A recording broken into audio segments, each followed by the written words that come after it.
Gazette du Togo, une vision sur l'actualité togolaise et sur le monde.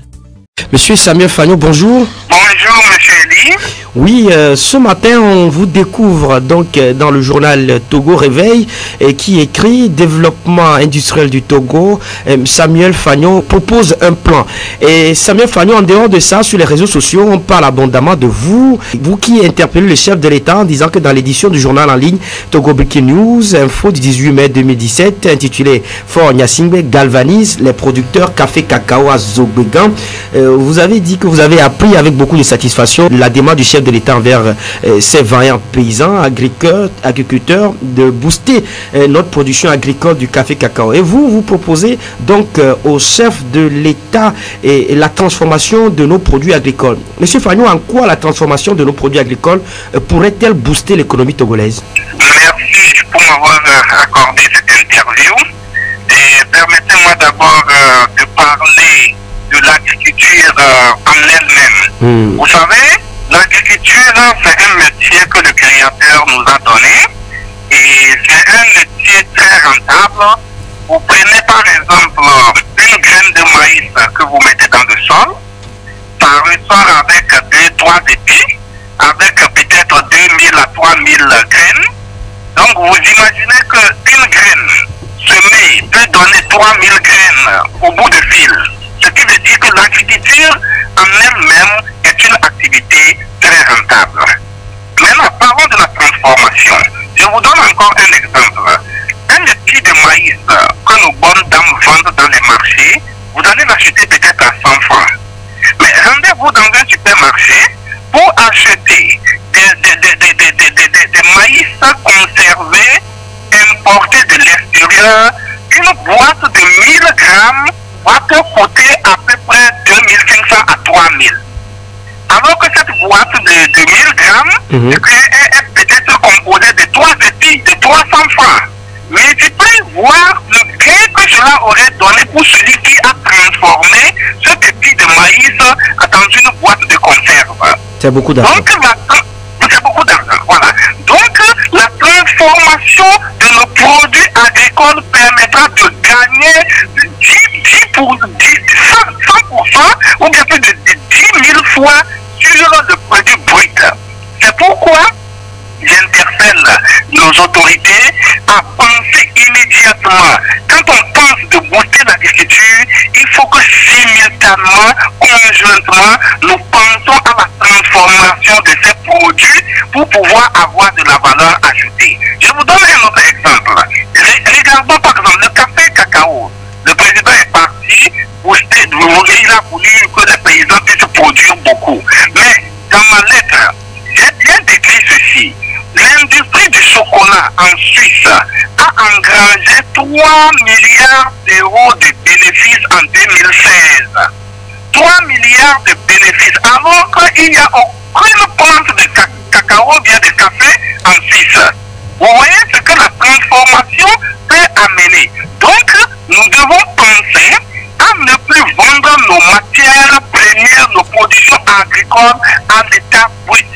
Il va falloir que nous pensions vraiment à leur transformation pour générer beaucoup d'argent pour nos paysans et pour notre pays. Et alors, comment pourrait-on arriver à réaliser cette ambition de transformation de nos produits agricoles, surtout qu'on sait que c'est beaucoup de machines, c'est très ambitieux quand même?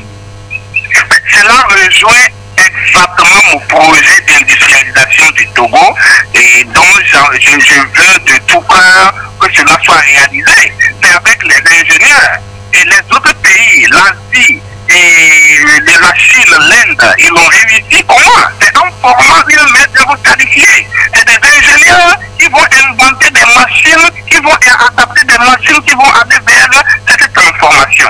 Ce n'est pas difficile. Moi, je l'ai vécu en Inde et en Chine et je sais que c'est faisable.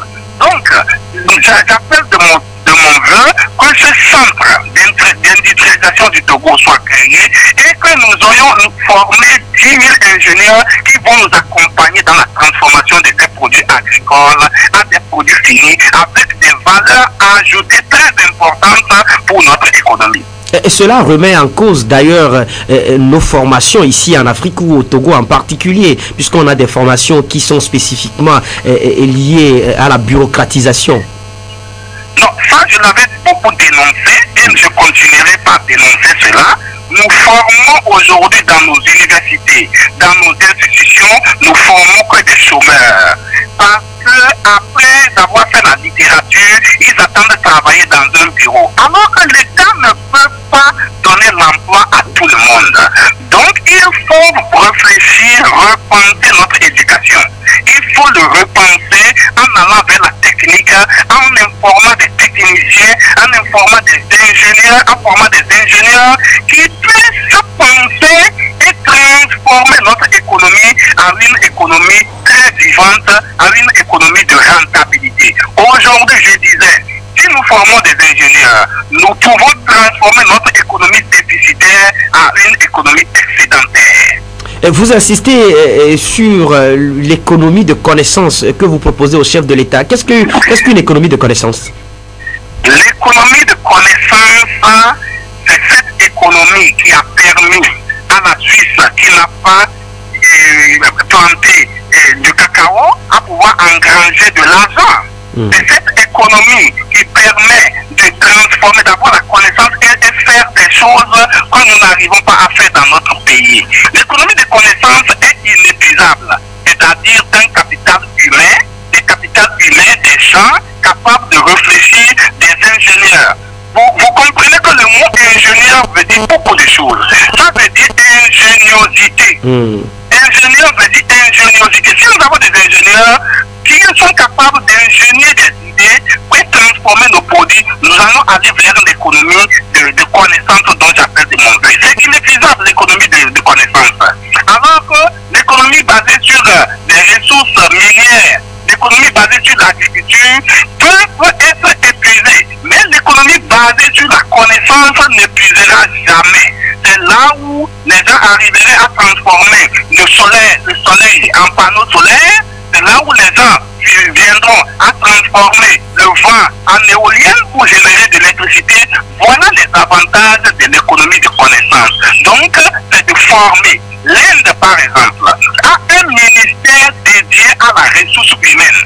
Ministère de ressources humaines. Et là-bas, les gens réfléchissent sur quel type de ressources humaines, quel type d'ingénieurs, quel type de techniciens nous allons avoir dans les années à venir. Donc nous pourrons aussi le faire. Un ministère de ressources humaines qui va penser seulement à former des gens capables, des ingénieurs, des techniciens capables de transformer notre économie dans les années à venir. Et ceci pour l'émergence du Togo et de façon générale pour l'émergence de l'Afrique. Justement, c'est la ressource humaine qui va permettre à cette émergence du Togo ou de l'Afrique un jour. Si nous n'avons pas des ressources humaines capables de pouvoir transformer notre économie, transformer nos produits agricoles, transformer tout ce que tu disais tout autour de nous, et si nous continuons pas à importer tout ce que nous mangeons, importer tout ce que nous habillons, nous n'allons pas aller vers l'émergence. Donc l'émergence est synonyme de l'éducation, de la formation des ingénieurs et de la connaissance, de l'économie de la connaissance. Voilà ce que c'est que l'émergence. Et c'est ce que vous proposez donc au chef de l'État togolais? Justement, c'est mon projet consiste à créer un centre dans lequel nous allons former des ingénieurs qui va nous permettre d'aller vers l'émergence, qui va nous permettre de transformer nos produits agricoles, qui va nous permettre de fabriquer nos tracteurs agricoles, qui va nous permettre de fabriquer nos ateliers de forage, même les véhicules, nos motos, ici au Togo, qui nous permettra d'aller de l'avant vers l'émergence. Merci à vous, Monsieur Samuel Fagnon. La Gazette du Togo, une vision sur l'actualité togolaise et sur le monde. Rejoignez-nous sur le www.lagazettedutogo.com ou sur nos comptes Facebook, Twitter et YouTube. Pour tout contact, écrivez à contact@lagazettedutogo.com ou appelez le 92 80 88 53. La Gazette du Togo, c'est l'information en continu.